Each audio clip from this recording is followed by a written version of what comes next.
tricked me! No, it's not true. I didn't even touch you. Yeah, man. You did it on purpose. I saw it. No way! There was no foul. All right. I see there are a few students who feel a bit victimized. Well, that's great, because we need to get moving towards the memorial of all victims. I mean all victims of all wars. But Mr. Roberts! No buts. You can tell me about it on the bus. Come on, let's go.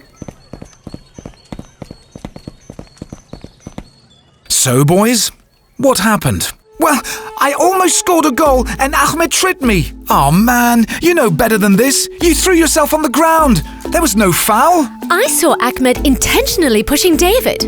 Ahmed always plays rough. So typical of Muslims. What? What racist thing did you just say there again? Now, calm down. You need to cool your heads down and leave the issue aside. Or better still, we can use this dispute as an introduction for today's trip to the monument of the victims of all wars. Why are there tensions and conflicts between people? Because some people are unfair, they cheat, and they can't stand defeat. Sometimes people are just different and we can't get along. Everyone wants to be right, just like David and Ahmed at football today.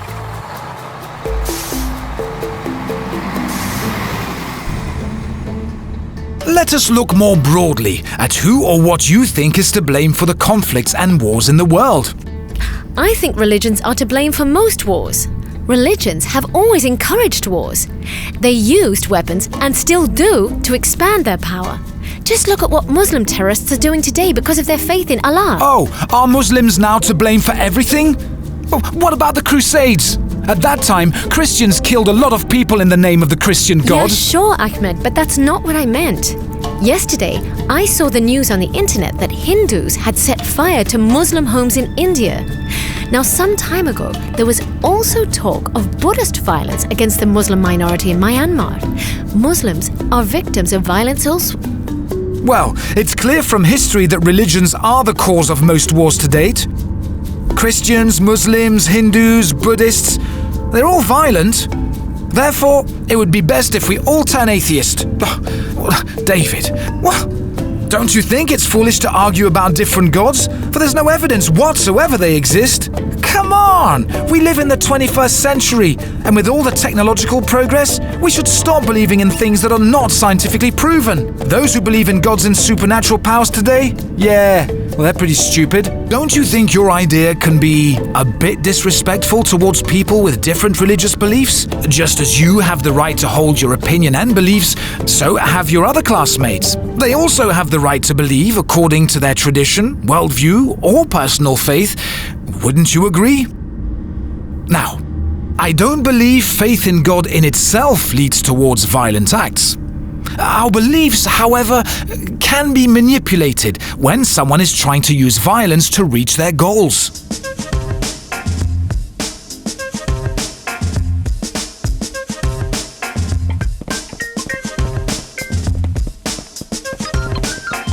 Now, this monument has been made to cherish the memory of those who have fallen in war and to all who have suffered as a result of the war. It's a place of remembrance and a living memory for us that we should never go to war again. Who will read the inscription out loud?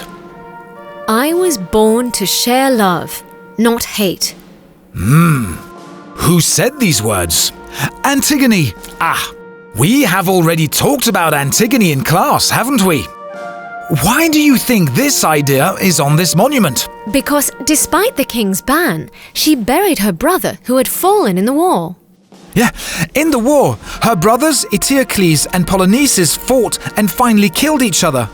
King Creon buries Eteocles as a hero and declares Polynices is a state traitor. The king issues an order threatening the death penalty to anyone who would bury Polynices. Despite the ban, Antigone courageously buries her dead brother and the king sentences her to death. Antigone takes her own life in prison. Her fiancé, Haman, who is the king's son, also takes his own life. In the end, the king's wife, Eurydice, also commits suicide. You see how the decision to sentence Antigone to death led to other deaths. Violence always gives birth to new violence. Now, as you know from your own experiences, a violent act does not solve the problem, but on the contrary, it makes things worse. Antigone resisted hatred and pledged her whole life to resist the king's unjust laws. If we want peace, we must strive for justice. However, we must also be careful not to allow hatred towards others to spread inside us, but to resolve our conflicts promptly and peacefully. Let's not forget, I was born to share love, not hate. I'm sorry, Ahmed. You were right. There was no foul. I was just eager to score a goal. I couldn't get through. I'm sorry. No worries, mate. I'm glad we can put this behind us.